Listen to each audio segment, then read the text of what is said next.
the biggest mistake is just treating the QME appointment like it's anything else. Like it's having a laissez-faire attitude towards, oh, it's just an evaluation. It's just another doctor. It's not a big deal. And that includes everything from picking the right doctor or even the preparation for it. Preparation doesn't mean just actually reading what a QME is, but like actually preparing for it, like thinking about what body parts are involved in your case, trying to recall your medical history, understanding the scope of what the evaluation is supposed to be about, what the doctor is supposed to be doing to do their job.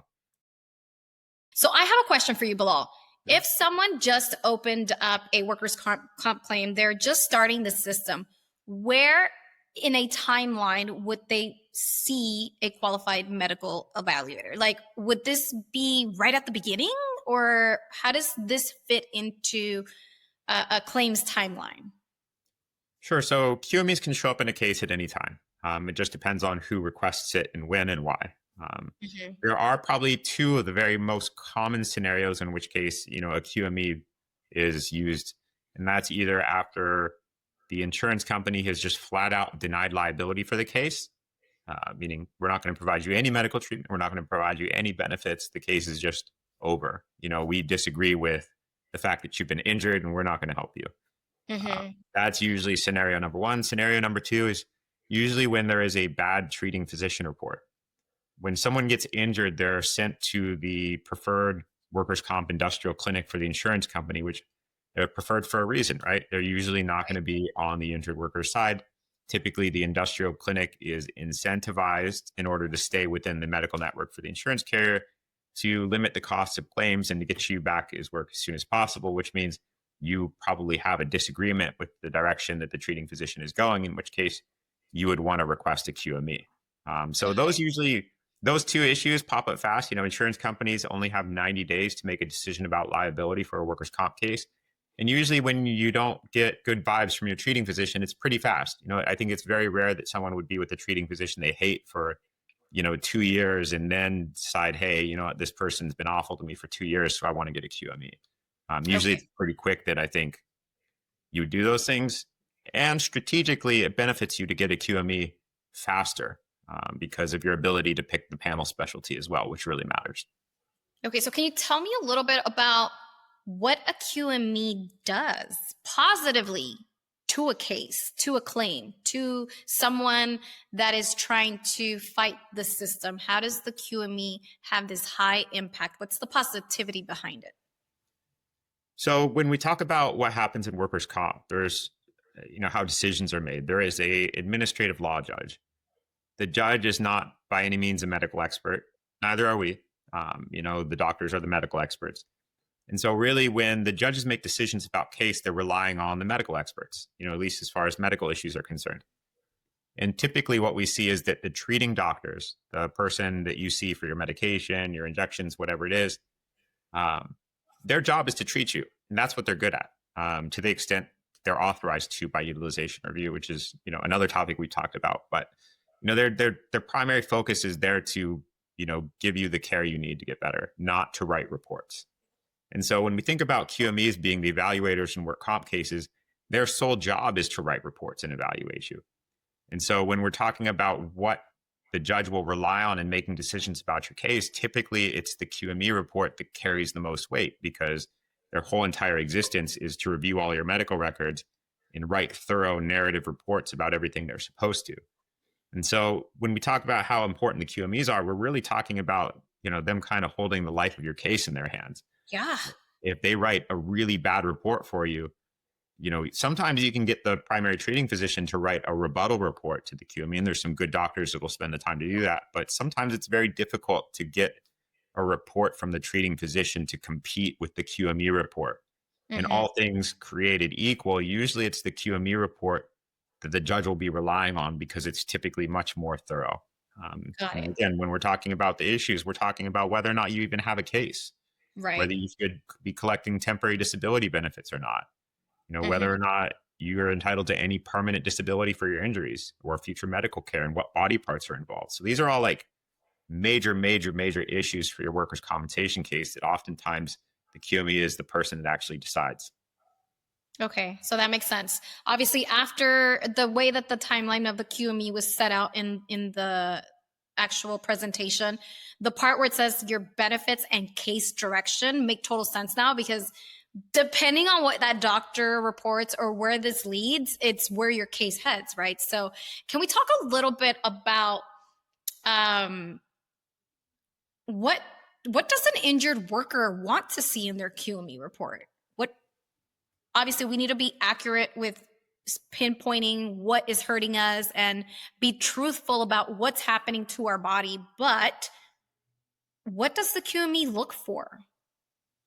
So I think, there's not a one size fits all approach to QMEs. Some people, they want their QME to give them the most permanent disability possible, the most work restrictions, the most significant report medically and financially for them, so that this can be kind of their retirement case, or so that they can move on with life and go do something else, or so even just so that, if they're really suffering, that everything that they're legally entitled to is provided to them.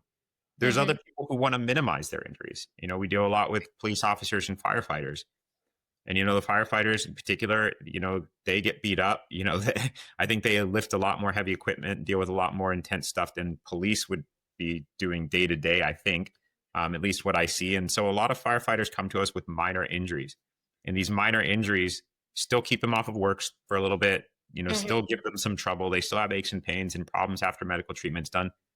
But they don't want to be on retirement. They don't want to be forced out of their job. Maybe they're just on the fire department for 2 years and they want to continue working for the next 18 years. And so they want the QME to essentially, kind of downplay the scope of their limitations and restrictions and disabilities so that they can continue on back to work. But generally, you want to see a QME report that supports whatever it is that you would like to accomplish with your case, provided, of course, that when things like permanent disability or benefits are at issue, that the QME is on your side for those things, that the QME is turning every stone. They're addressing every body part. They're ensuring that they're giving you the most accurate permanent disability rating possible. And so really, I think, at least what we do at our firm is, oftentimes we'll discuss what the QME is with our clients, and we'll talk about what it is the outcome they're looking for. And when we're preparing for the QME evaluation, we may write a cover letter, the QME, kind of indicating what our theory of the case is and what we'd like to see happen. Obviously, the defense is going to write theirs too, but I think it's critical that there's some level of direction that you're hoping to get and hoping to convey to the QME when you go there. That way, to the extent possible, you can get a report from the QME that'll support you. Yeah, so it seems like QMEs are pretty heavy and important within a workers' comp claim.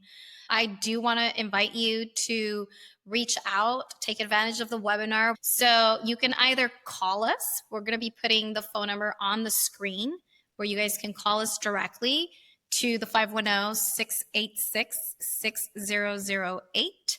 Or you can also on the chat let us know that you're interested in this priority level strategy that is going to be allowing you to speak about your case, and then kind of guiding you as to what you can do and how we can help. And then if you do want to have that conversation on a video chat, then you can do so as well on the chats and just let the teams know, or you can click on the link that's showing up on the screen right now. So Bilal, we've talked about the positivity about the QME. Now let's get to the most important part about this webinar. And that is that one QME mistake that can kill your entire claim, just like this. It sucks. It happens. So I really want us to pinpoint the mistake in plain language. When someone mishandles their QME as a lawyer, and you deal with this constantly on a daily basis, what is that one mistake that injured workers do that you're just like, oh, there goes the case? I mean, there's a lot, to be honest. There's probably more than one if I really wanted to dig in. The reality of it is the biggest mistake I see is going to the wrong QME. That is by far the biggest mistake that I see happen. A lot of clients. Well, let me start with this. When you go to a QME, generally on a case, you get one QME. If there's multiple body parts and systems involved in a case, you get more than one QME, right? You get, like, let's say you have a back injury. you don't get to see a chiropractic QME, an orthopedic QME, and a pain medicine QME. You'll get one of Mhm. those specialties because all of them are qualified to address your back injury. If you have, for example, a back injury and you have your diabetes has been aggravated because of your back injury and complications from treatment and such, you would need to see not only, for example, orthopedic QME or pain medicine QME, you'd need to see an internist as well in QME. So you get to see different QMEs for different body parts and systems to the extent they're there. To the extent they're not, you get one, which means if you pick that one QME and you pick the wrong QME, your whole case is going to be tanked. Yeah. We see this a lot. A lot of clients come to us early on in the case, which is great because we can help them through that process and we can pick the QME for them. Other Yeah. times, a lot of people come to us because they feel like they got a really bad QME. And once that is in motion, it's very hard to get rid of it. There's tools that we can use to try to either cross-examine the doctor, question the doctor, or even get the doctor kicked off of the case in certain circumstances. But those aren't for sure things. And so oftentimes, if you do have a bad QME, it can be very difficult to deal with that throughout the rest of the case. And so a lot of people don't understand kind of the gamesmanship that goes on in selection of the QME. They don't understand that there's certain QMEs that have affiliations with certain medical practices that are insurance oriented. There's QMEs that are extremely conservative, regardless of whether or not they have medical practice that has some financial incentive to please insurance companies. And so you have to know what you're getting into. You have to know the right doctor you're picking. You have to know the right specialty. Yeah. Just a little tidbit. One of the most common problems I see is people who pick orthopedic QMEs when they go and they get injured because they have a physical injury to their bones, joints, or ligaments, and they think that is going to be the most appropriate given their medical specialty. Where in reality is for a back injury, typically we see chiropractic or pain medicine doctors giving the most favorable reports. Hmm. Um, and that just happens to be because I think pain medicine doctors tend to be more liberally oriented towards injured workers, look at things more holistically. And chiropractors are the same thing. So, we typically see that there's certain doctors and certain specialties that are more favorable to the injured worker, and picking the wrong one, picking the wrong doctor could be catastrophic for your case. Right. I mean, there's, like you mentioned, a lot of big one mistake that can derail your entire case. How about treating a QME doctor as a normal doctor visit and as a routine? So, and I've seen this where the patients are very impatient, and unfortunately, they tend to be rude with the QME because it's like, oh, you had me waiting outside, thinking that you were supposed to be touched, seen. Let's say I have an injury in my hand. You're expecting the person or the QME to truly take a look at your hand and try to tell you, does this hurt? Does that hurt? I mean, treating the QME like a routine doctor visit.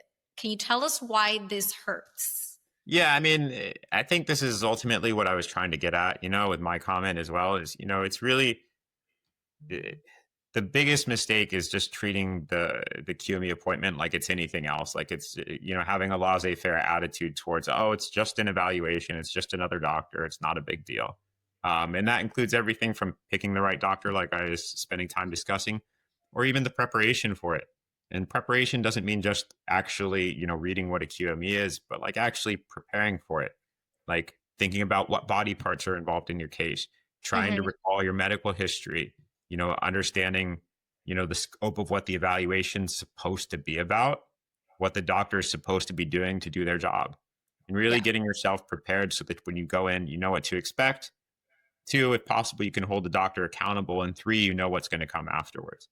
And so really, not just treating the QME evaluation like it's just another evaluation in your case and it's not a big deal because really it's everything, and we've seen clients who have picked really poor QMEs and they haven't really prepared. They go to the evaluation and the doctor railroads them, and there's really not much, if anything, that can be done about it. Yeah. And it's really unfortunate. So, and I get it, there's a lot of people who don't understand this stuff. It certainly took me a while, even practicing workers' compensation law, to kind of understand the game that goes into the QMEs themselves. Right.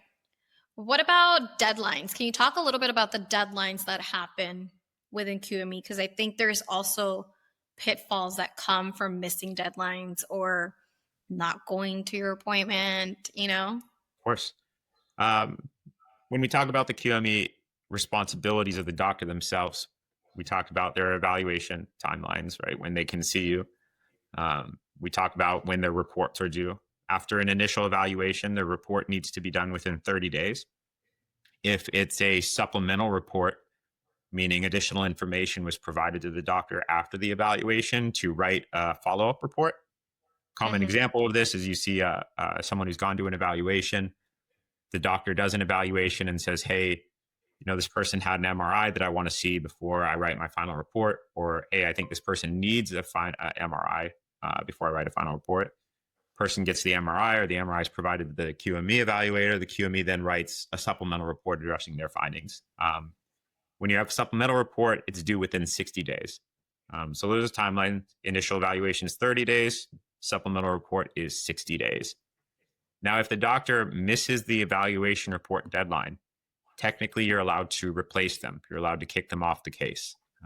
So that is an important deadline to keep in mind. If you saw the doctor, it's been 62 days since your evaluation, they haven't written a report, that would be grounds to actually replace the QME. So if you got a bad doctor, keep tabs on that.